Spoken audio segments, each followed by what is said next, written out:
Welcome! Today we're going to talk about Refire, how you can apply a second layer or third layer of glazes on top of pots that didn't turn out the way you intended them for. No matter how good you are, even professional potters get bad pots sometimes. Sometimes the glaze just didn't react the way you wanted it. Maybe it's a new glaze that just didn't turn out the way you wanted it to.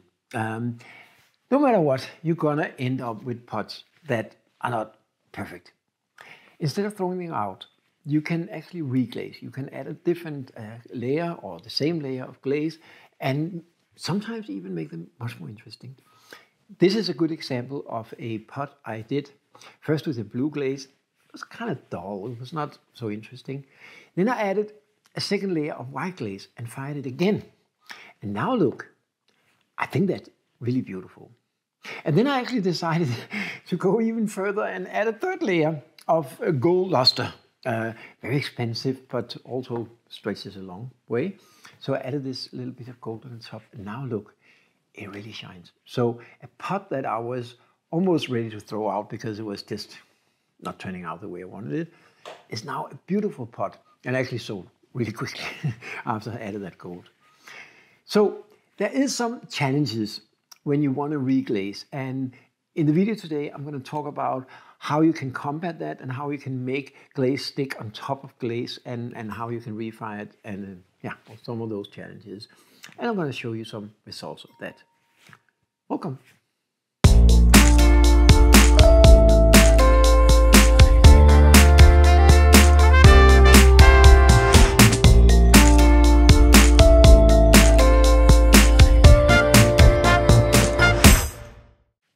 You may recall in one of my last videos, I did this experiment with sprinkling some baked steel wool on top of some glazes. This is a folk art gilt white that I sprinkled this baked steel wool powder to get some sprinkles.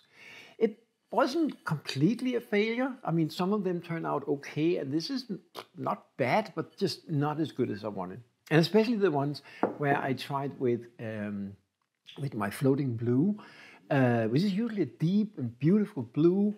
It turned out almost white, as you can see in this example. Then I reglazed it, and I used some oxides on top. And now we have this. And I think this is really, really beautiful. Now, this is what I like, and much more what I was aiming for. Of course, now you can't see the steel wool sprinkle so much, but then again, this is a pot that works. It's I love it. So, as I mentioned in the beginning, there are some challenges when you want to reglaze, because when you usually glaze, you have this porous clay, and when you add the watery, the fluid glaze, the water kind of absorbs into the clay and leaves a layer of dust of the dry materials that will then melt out in the kiln. But when you have a pot that is already glazed, of course that glaze is not gonna absorb into the clay because it's already closed with the glaze, and beside the clay is vitrified. So it won't react the same way. So there's a challenge. There are many ways you can do this, and if you look around for Refire and Glaze Refire, you will see that different potters have different solutions to this. My solution is really simple. It's not something I invented. I think originally I saw it first time done by John Britt, but it doesn't really matter.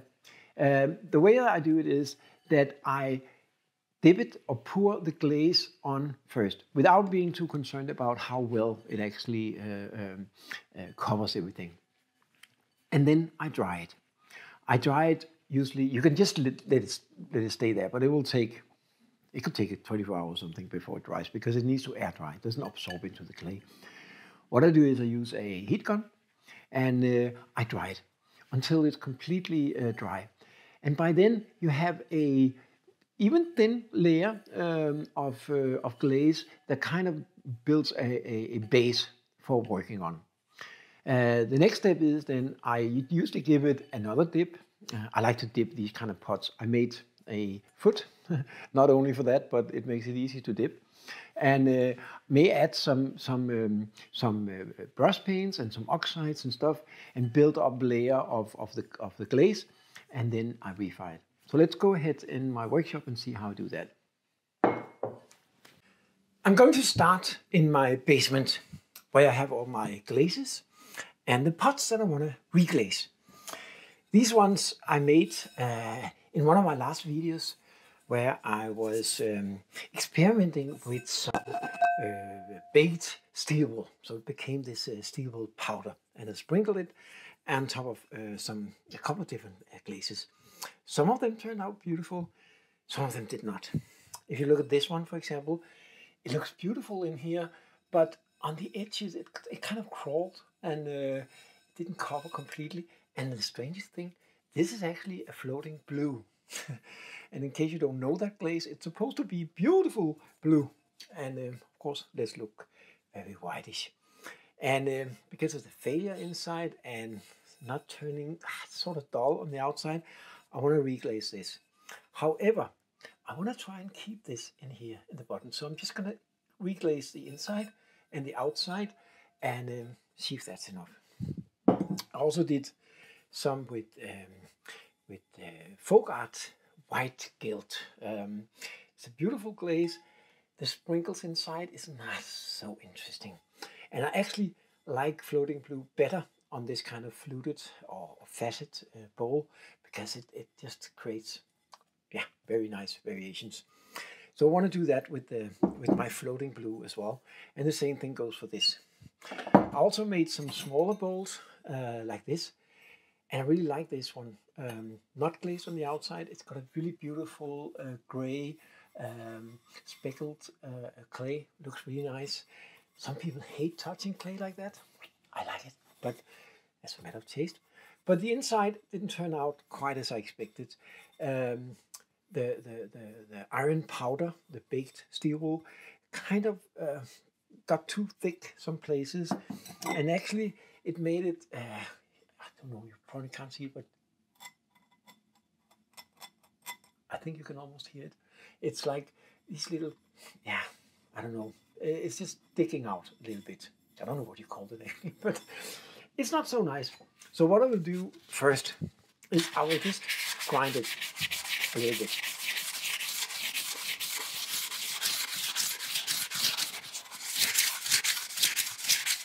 It's just to take the edges off, and that's actually enough. This is like some grinding tape I got from a pottery store. It's very good for this sort of thing.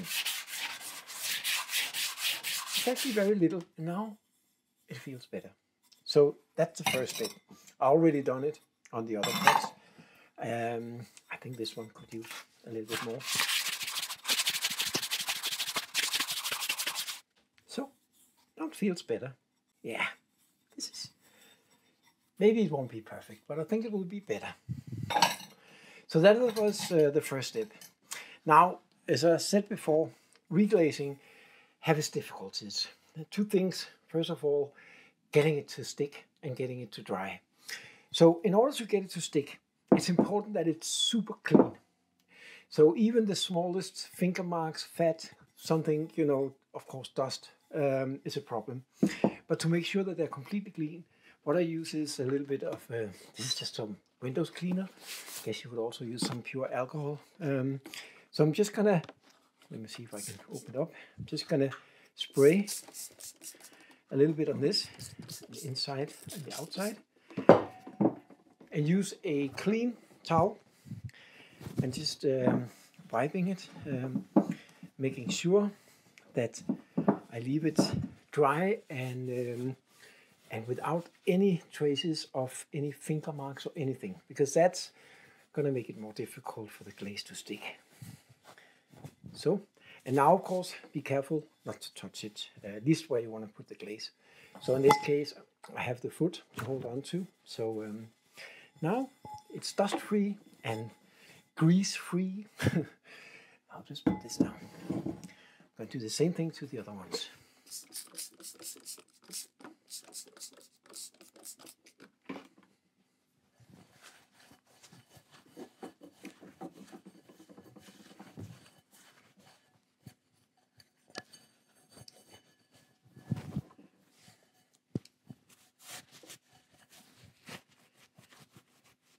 It's a little more difficult with these facet bowls because you need to get into all the grooves.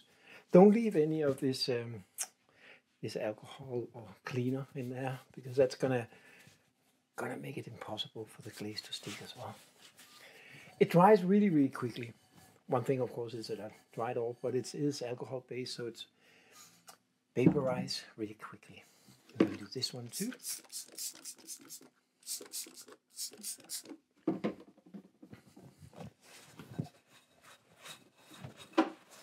Be very careful with this. Take your time. Make sure that everything is washed off.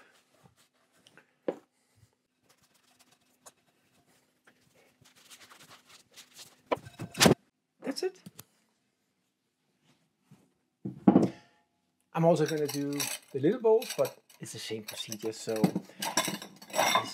maybe you want to watch it, maybe you don't. I'm going to do them all and be ready for glazing in a few minutes.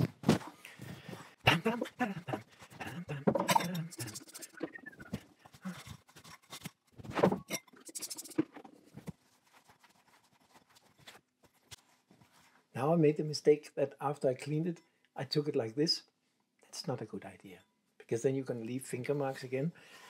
I want it completely clean.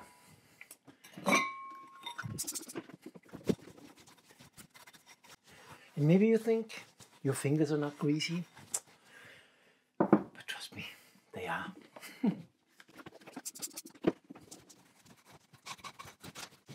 So now I just want to leave them to dry for just a few minutes. It evaporates really quickly, but I want to make sure that they are completely dry before I apply the glaze. Now I'm ready to apply the glaze. And as I mentioned, I'm going to use one of my all-time favorite glazes, Floating Blue. And it is based on glazed porate, so it is have a tendency to gel up a bit. So it is very thick, which is okay for this glaze because we want a very thick layer. It works best that way. But in case it's getting too thick, and it will sometimes over time, you can deflocate it a bit with Epsom salt. But I just mixed a new batch, so I don't need to do that. But it is a little more thick in most places. It does have specific gravity, about 140, which is perfect for this glaze, so it's good as it is. So I'll start with some of the small bowls. And there are different ways to do this. And as I explained in the beginning, the way that I do it is, I found it to be easiest. I'm just going to apply first one layer of it, and then I'm going to leave it to dry. So let's try with that first.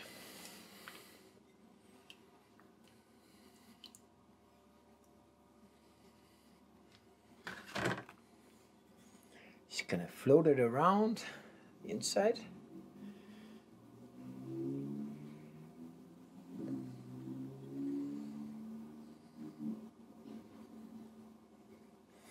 And don't be afraid to take good time, because it's not going to soak in the same way it would as if it was on bisqueware, of course.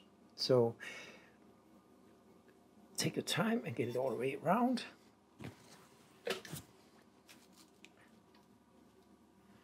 Just going to shake it a little bit, but not too much.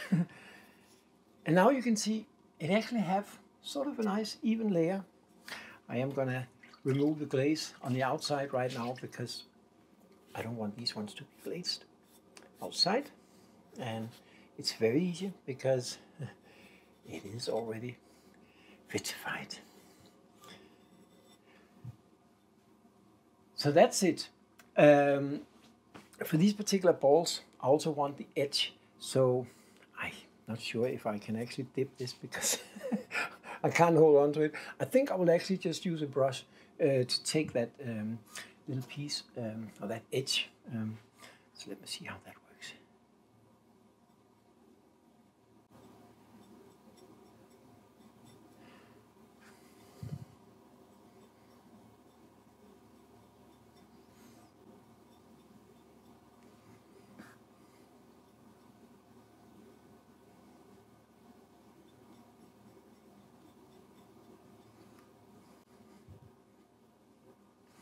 So now, as you see, it's actually running down the edges a little bit.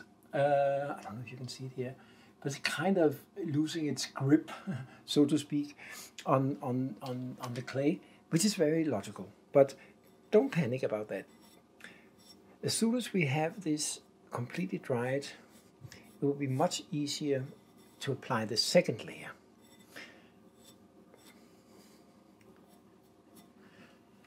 You could just leave this to dry. It would probably be taking, I don't know, 20 hours, 10 hours. It will take a long, because it doesn't absorb into the clay. It have to evaporate. We will take it upstairs and use the heat blower to do that in a second.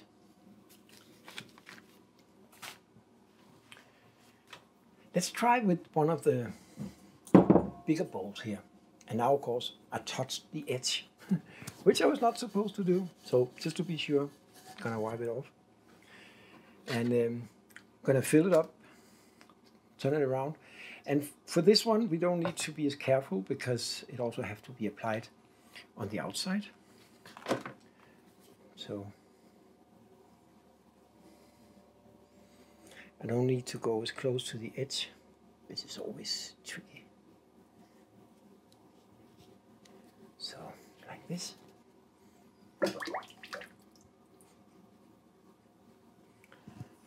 And then I'm going to dip this.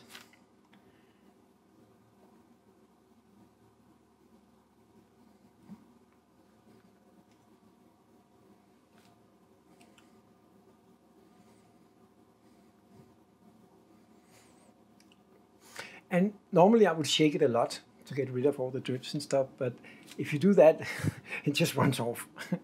So I leave it like this. Right now it looks good. And after it dries, we can apply another layer if we find out that will be best.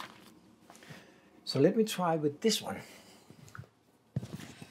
This is a little more tricky because I don't want this part to be glazed with the floating blue. I want the floating blue to go into this. I have no idea if that's gonna work, but I'm gonna try.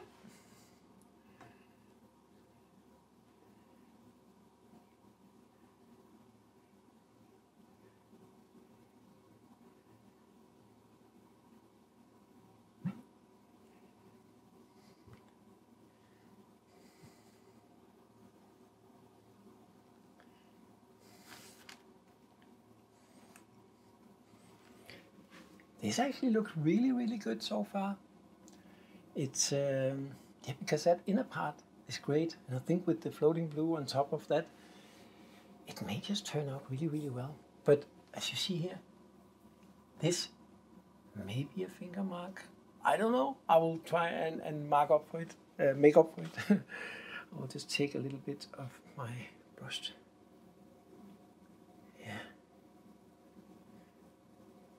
Yeah, that helped. I will give it another layer once it dries.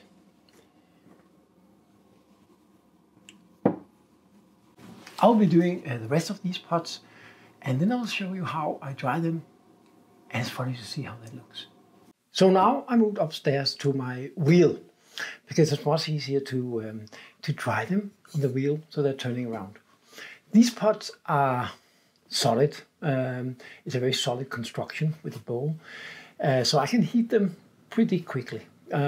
However, if you're dealing with a more delicate form, like a vase with a tall, slim neck, you may want to heat it a little more slowly because it can crack during the thermal shock of the heating.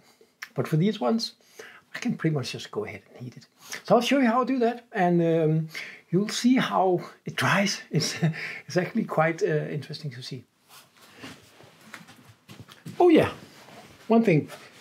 From now on and until they're fired, you have to deal with them very, very carefully, because unlike the way that you normally glaze, where the glaze absorbs, or the water from the glaze absorbs into the clay, this is very, very delicate layer. Just a little bit of touch and it goes away, and then you get all these little marks. You don't want that. So don't touch it at all. Try and touch only the foot or whatever you can.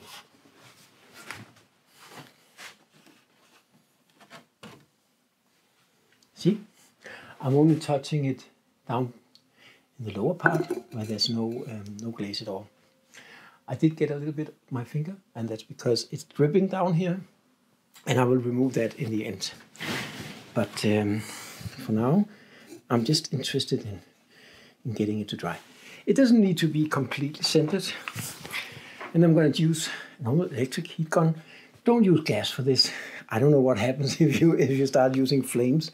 But let's try and burn it away, and you'll see how it dries.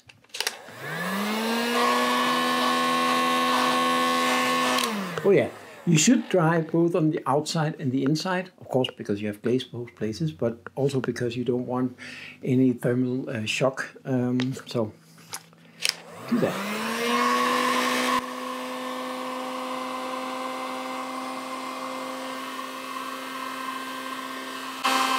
Oh yeah, and also don't keep it too close. You don't want to, because if it's a very strong blower, it will blow the glaze away. Remember, it's not sticking very well, so be gentle.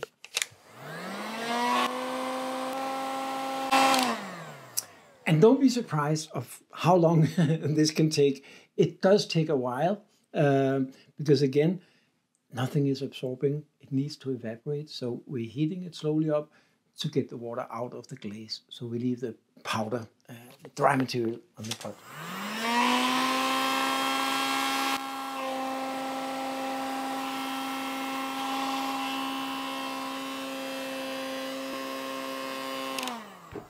It's very easy to see when it's beginning to dry, because you have, especially with a clay like a glaze like this, it's a very dark glaze. But then when it starts to dry, and when it dries, it will become lighter. So you can see already there's some light spots down there.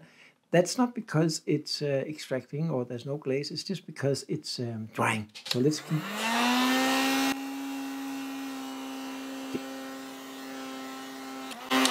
See, now there's more white areas down there. That's the dry part.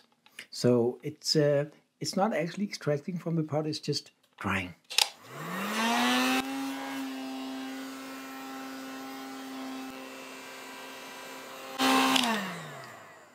You see now, it's almost completely dry, but not entirely.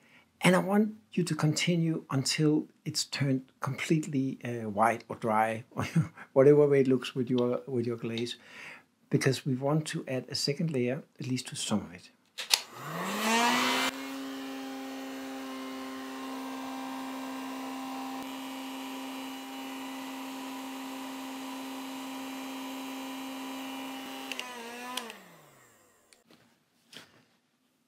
Now it's completely dry. Well, there's a few minor spots outside where it's still dark, so it might be a little bit wet. But that doesn't matter, because I'm only going to apply more glaze to the top and to the inside. I'm not going to apply too much at the bottom. This is floating blue, and in case you don't know this glaze, it's not super runny, but when you have a facet bowl or pipe cut bowl like this, the glaze tend to pool in the inside of these cuts. So there's a lot of glaze there, and that can make it a little bit runny. It actually looks really nice when you get these little drips down here, but you don't want it to be so much that you destroy your kiln shelves. So I'm going to be careful and only add more glaze to the top and maybe to the top of the inside. And then I'm going to add another glaze, a white glaze, and I'll blend really, really well with the floating blue just in the middle. I'll do that last. I admit it takes a long time to dry them. And again, this is because there's no way for the water to go except out when you heat it up. So you need to be patient. This one took maybe 3, 4, maybe 5 minutes. But now it's dry and we can move on with it. Now we have a sort of a dry base layer. For some glazes, that's enough. And you can just put it in the kiln. For other glazes, it's just the first layer. The next dip is going to be much more easier, because now there's something for the glaze to attach to. That is not this super shiny surface of the pre-glazed pot. So the next layer will be much easier to apply. Oh yeah, and one more thing. When you're going to remove them, of course, don't touch the glaze, but also be careful because if you use the heat gun here for 5 minutes like I did, this is bloody warm. I can't move it right now without burning my fingers. So just let it cool down a little bit, and you'll be fine in a couple of minutes. I'm just going to let it spin. I hope it may cool off a little quicker that way, just very slowly. Now it's safe to remove this. Next up are the small ones, and they're a little bit different than the bigger ones, because first of all, I haven't glazed it on the outside, only on the inside, or reglazed them. I didn't have any glaze to begin with on the outside. The difference with these ones is that they're much thinner. They're still an open form, so they're still more solid than if you were doing a tall vase with a very small, narrow neck. That's more sensitive to thermal shocks. But these ones, because they're so light, so thin, and they only glaze on the inside, I think we need to be a little more careful with the blow, the heat blower. So the heat gun, that's what it's called. So I will try and go a little more easy with this one. So you couldn't hear that. I'll try and go a little more easy with this one.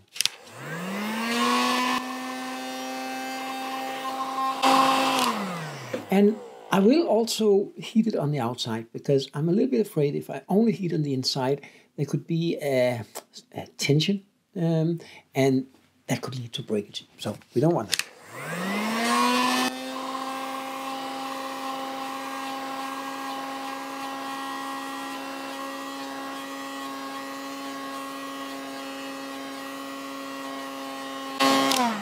So as you can see also, this one dries much faster.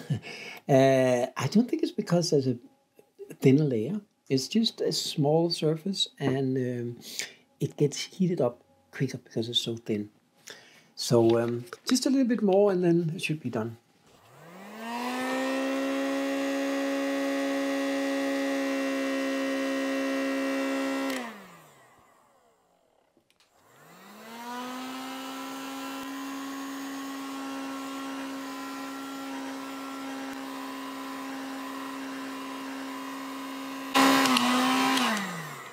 So, I think that's good.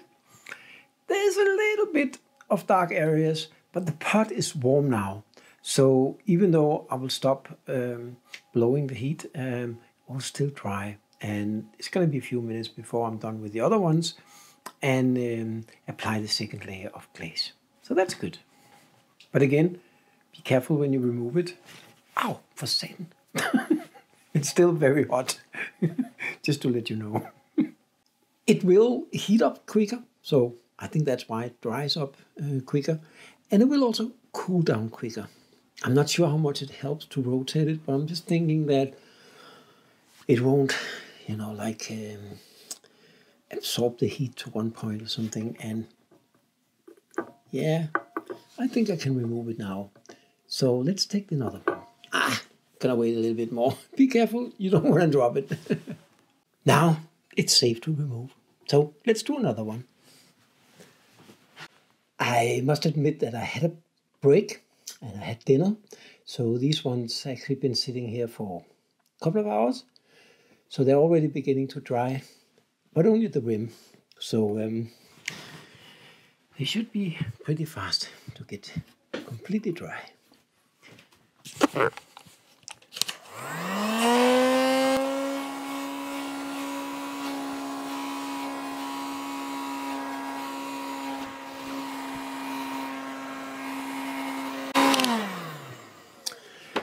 As I mentioned, you could also just leave them overnight, or I think maybe up to 24 hours it could take to completely dry naturally without the heat gun. The main reason I do it with the heat gun is that I'm too impatient for that. But now that I've been doing it so many times and it works so well, I'm also beginning to think maybe the heat gun does something good to attach this, glaze to the pot. I'm not sure. I have no good valid scientific arguments, but it works. And sometimes you just gotta do what you know works, and this I know works. One thing you should also notice is, this is the one I did before, that even though it's a rather thick layer, there's no flaking off. And that's a good sign, because if there was too much water, too little water, and yeah, well, you know, you've probably seen that when it flakes off. Sometimes just small flakes is okay, but here it's completely clear. And this is a glaze that really loves a thick layer, so I'm pretty sure this is going to be good. So now I'm done with my 5 small bowls, with the first layer of glazes at least, and the 3 big ones. Was it 4? I can't remember now. But I'm done with them all. And now I will take it downstairs to my glaze room, and I'll see what we can do with it. So now we're ready to consider what to do in the last part of this.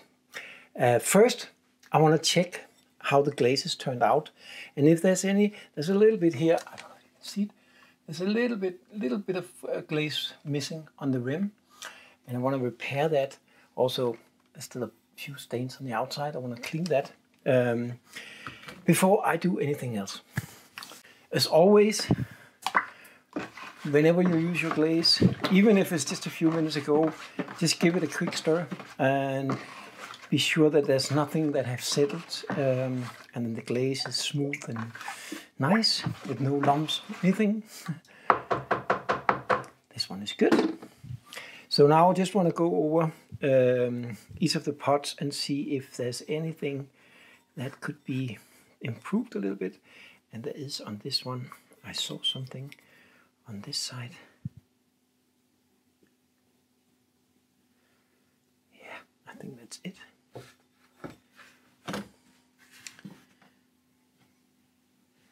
Be very, very careful if you touch it on the inside.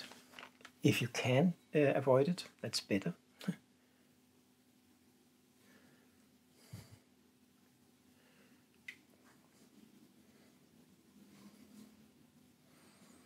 It's very, very small things. It's just, you know, those little things that makes it turn out perfect.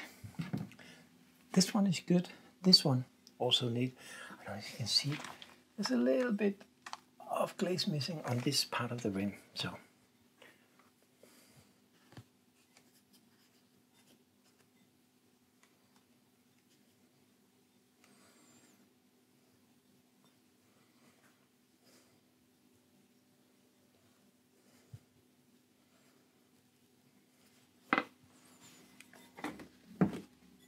the next thing I want to do is I want to check the button on at the bottom of the big ones, because as I mentioned, this floating glue is not running as such, but because we have these facets, the glaze kind of pool in these areas, and it can lead it to run. I'm okay with a little bit of running here, and sometimes it makes these little drips. It looks beautiful. I just don't want it to be too much. So I want to turn it around and see the button. On this one it's easy enough because I can touch in here. So I just want to check and see if there's any big lumps of glaze here. No, it's fine. I did leave a few marks with my fingers. I just want to get rid of that so we can keep that beautiful black button. I love this clay. It's a very dark, almost black clay. So now this is ready for whatever I'm going to do with it. I'm going to show you in a minute. Make sure that you dry your hands before you touch the next one. This one, however, is a little more difficult, because now to see the button, I need to touch the inside. Make sure that you put your fingers there, don't move them around, and take it off very slowly and very gently. And again, this one almost looks good. There's a little bit of a spot there. Can you see that? I think that's where I did some repair. Yeah.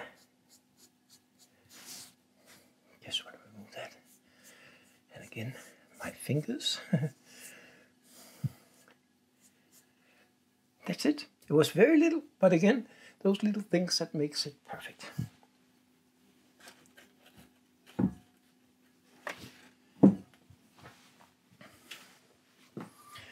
And the last one of the biggest. I'll turn this around. And this one also have a very tiny little spot here, and then it dripped a little bit here. Oh. And now I did what you're not supposed to. there was too much water in my sponge, so it ran down there. I think in this case it was okay, but I will glaze this another time, another layer on the outside, so it's not too bad. But always be careful with that, because you could completely ruin the glaze. And again, just making sure that the black is completely black. So that's it. Now, wherever you want to apply a second glaze, you gotta make sure again that it's dry. But this is just very small repairs, so that's gonna go fast. I'm not gonna use the blow dryer for this. I'm just gonna go and grab a cup of coffee, and then I'm ready. For most of these pots, I'm gonna apply a little bit of a white glaze, Heath A2 white. I'm using that because I know it blends really well with the floating blue. And it creates these beautiful variations. I'm going to do that for the ones that have the floating blue glaze all the way inside. This one, however, I want to leave this. I'm hoping that the floating blue just blends into it. I'm not sure if it will, but I'm hoping, and I'm hoping this will stay white with this explosion star or something. That's beautiful. So on these ones, I will add the white, and then I will do something else, because I will also do some work with, I'll add some stains and some oxides. But since this is sort of like a separate issue, and there's some some different challenges with that, I will save that for the next video. So we'll be focusing on finishing the reglazing here, and then next week we will see about the oxides.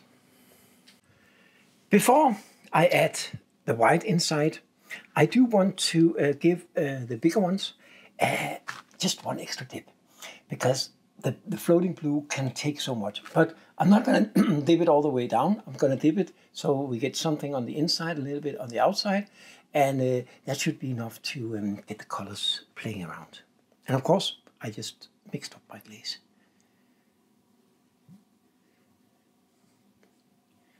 So just something like that. And as you see, I don't know if you see it, but the second time I dip it, it sort of sticks much better to the pot. I guess it's because now we have this dusty layer of dry materials, and it sort of sticks to that. So the second time is much easier. So if the first layer you put on becomes too thin, don't worry, just let it dry or blow dry it. Sorry, my battery ran out just as I was glazing this first one of the big ones, but I got it glazed the way I want, just a little extra on the rim. And as you can see, the second layer you put on, it attaches itself so much better. It still dries kind of slow, but I have a lot of other pots to do, so I'm probably not going to use a heat gun on this one. I don't need to. It's going to be another day or so before I put it into the kiln. If it's still dark, if it's still sort of wet, I will use the heat gun, because I don't want to put it in the kiln unless the glaze is completely dry. So let's move on with the next one, this one. I also want to do the same thing, just give it an extra layer in the top. This one is not going to get any additional line glaze or white glaze in the inside, because I basically want to keep this beautiful pattern that I already got. So as always, I know I say this a lot, but make sure to mix your glaze. Something could have settled. This glaze is actually not bad. It's easy to mix. One of the reasons for this is that I always add 2% bentonite, and that helps with not settling the glaze. In case you buy a commercial glaze, and I did buy some commercial glazes that settled terribly, then you can actually add the 2% bentonite. It's easiest to do it when you add the first batch of it and mix the dry materials with the water. So now we're ready to dip the next one. And I'm basically going to do the same thing. I'm going to swirl it around like this, because that way we get a little bit on the inside and also some on the outside.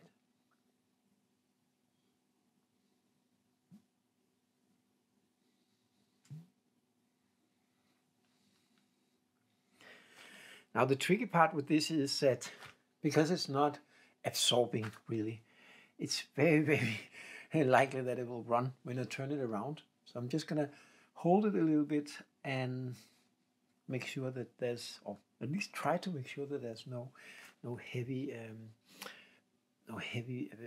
areas where there's too much glaze so it will run down. I think I'm on the safe side. So I think that looks good.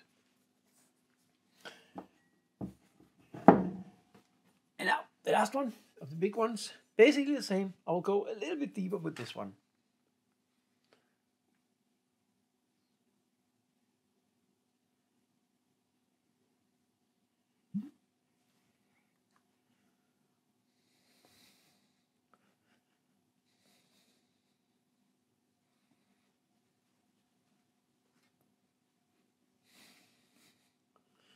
And again, I'm trying to get rid of any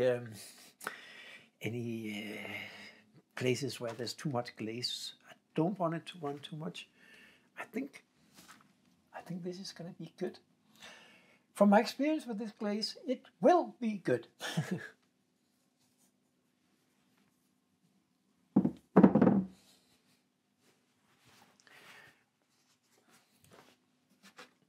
So now onto the little ones.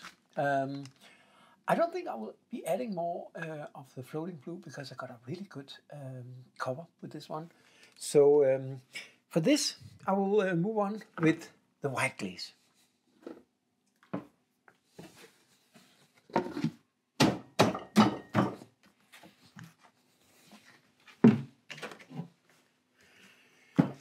The white glaze I'm using is called Heath A2 White. You can find it on glazy.org. It's also in John Britt's Refire glazes book. It's a very good glaze. It's easy to work with. It doesn't settle much. And so it's very easy to mix. What I found with this glaze is that it works perfectly on top of the floating blue, but for some strange reason not below the floating blue. So if you add this first and then put floating blue, it kind of crazes sometime and leave areas of the pot not glazed. There's probably a good chemical scientific explanation for that, but it works beautifully when you put it on top.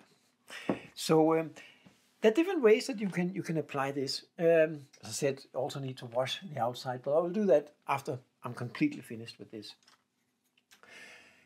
I'm going to use a brush. It's not a brushable glaze as such, but it is a. I'm just going to sprinkle a bit on the inside, and I know from experience that works well.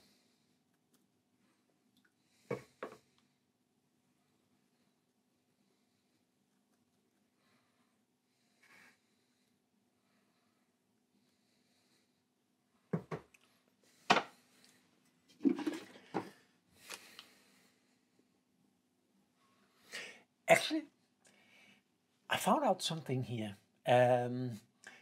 Because we are reglazing, the surface for this is not perfect. So instead, I'm actually going to pour in just a little bit.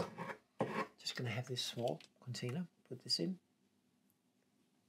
put it here, float it around a little bit until there's no drips left. So something like that. I think that's going to be good. I'm going to try with the second one too. Just a little bit.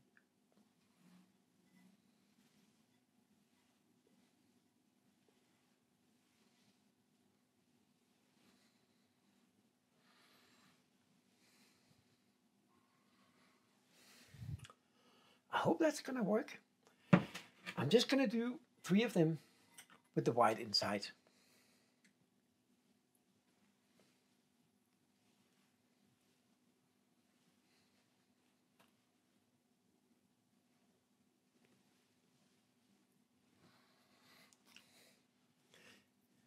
It doesn't have to be completely even because it's going to melt into each other.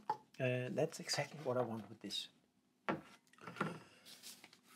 I'm going to do basically the same thing for these ones.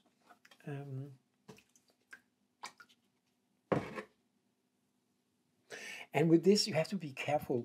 Now I'm dripping in the middle, which is good, but I don't want to be dripping on the sides. So you can wipe it off like this, and then be quick when you pour it in and pour it out.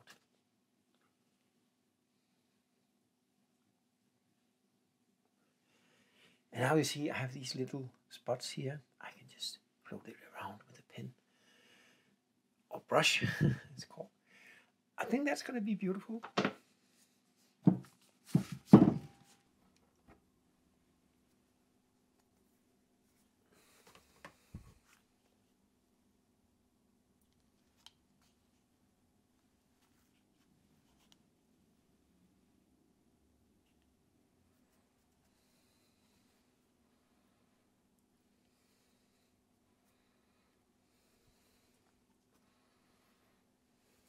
So, something like this. That's it for now.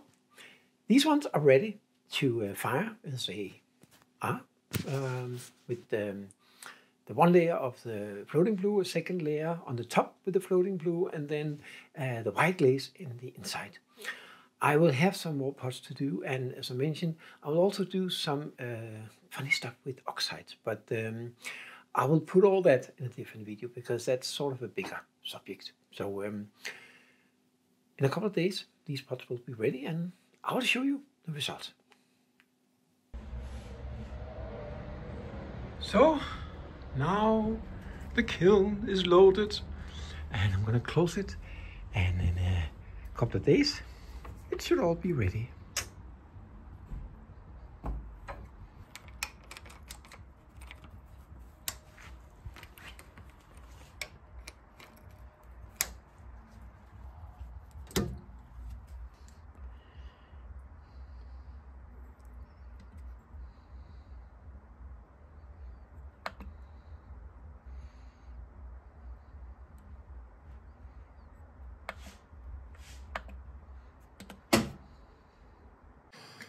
Good morning. Now it's time to open the kiln. As I mentioned a few times, please wait, let it cool down, because if you open it too early, you put stress on your heating elements, and theoretically at least, they won't last as long, and they're quite expensive to change. So take your time. Also, I mean, you can't handle the pots if they're 100 degrees or more. So anyway, you can just as well let it cool down. And don't put it too much open before it's below maybe 100 degrees Celsius. I did put one of these small bricks in the lid when it was about 100 degrees. Let it be there overnight. And now it's 39 something. So it's easy to handle the pots. So no more talk. Well, this is the reglazed pot. So I mean, there's a risk when you reglaze. It may not have stuck as well as you were hoping for. But, you know, it's like a second chance, second life. I was just about to throw them out because they didn't look good. Now I at least gave it one more chance, and sometimes it turns out really, really good. So let's go and take a look.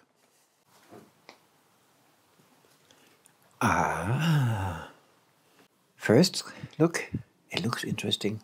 I'll have to get them out, of course, and we have all the bolts that we did underneath here. So I'll do that. I always turn off the kiln when I start unloading because, I mean, I don't know if there's actually any electricity in the heating elements now that it's finished, but I don't want to take that risk. So off we go. And also, even though it's only 39 degrees, the plates could still be warm. Not so much the first ones in the top, but the lower ones, and just use gloves. I don't for this one, but in general.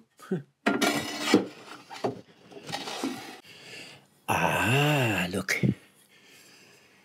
See, this one is one of the first ones.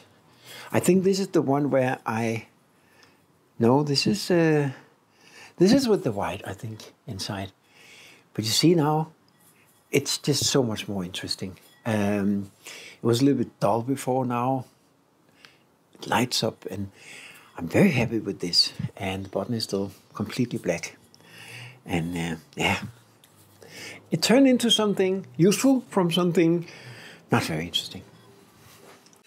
Oh, because this is so good. Ah, yeah.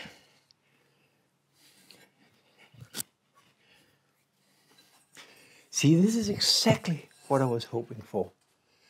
I kept the good part of it, the inside with this star-like thing, and the floating blue is like running a little bit into it, and the outside, beautiful.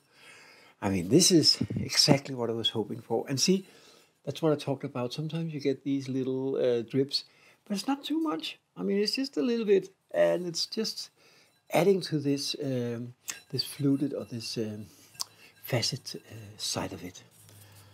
I really like that. Oh, and this last one, I mean, this is like 3 out of 3. It turned out really, really beautiful.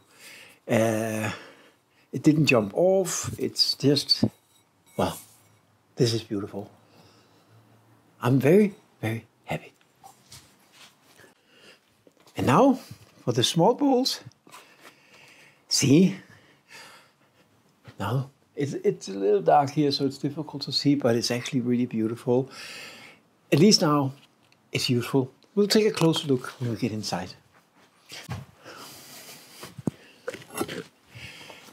And this is with the white inside. I know it's a little bit difficult to see here in this light, but it's really nice. A couple more like this. And the last one. They are sort of on the darker side, but I don't know how well you can see it, but there's a lot of interesting play, and it's just, I like it. That was everything in this kiln. Now we'll go in and take a closer look at everything, and I'll take some pictures and I'll show you the results. All in all, I'm very happy. And Merry Christmas, by the way. It's now December 25, and as some of you may know, in Denmark, most of Europe, I guess, we are having Christmas on the 24th. So we had a big dinner, 12 people around this table, and we are unwrapping the Christmas gifts and everything on the 24th. So on the 25th and 26th, we just relax, eat lunches, leftovers and stuff. So I was just looking through the reglazing pots that we did, and all in all, I'm very happy. It went from something that I really didn't like, and I was almost ready to throw out. I'm sure you tried this too. Into something that is now beautiful and very useful. Especially, I think this one turned out so amazing. This is the one where I wanted to keep the inside because that actually turned out really well when I did the baked steel wool. And then I just applied the floating blue on the top, where it kind of crazed a little bit, and so there was empty spaces with no glaze. And look how beautiful it floats together. I think this is beautiful. Another thing that I love about these, but I already loved that before, is that they're actually super light, which is difficult with these facet cut or fluted things, because by nature, of course, to make it thin here, it will be thicker on the edges, and it's actually very thin.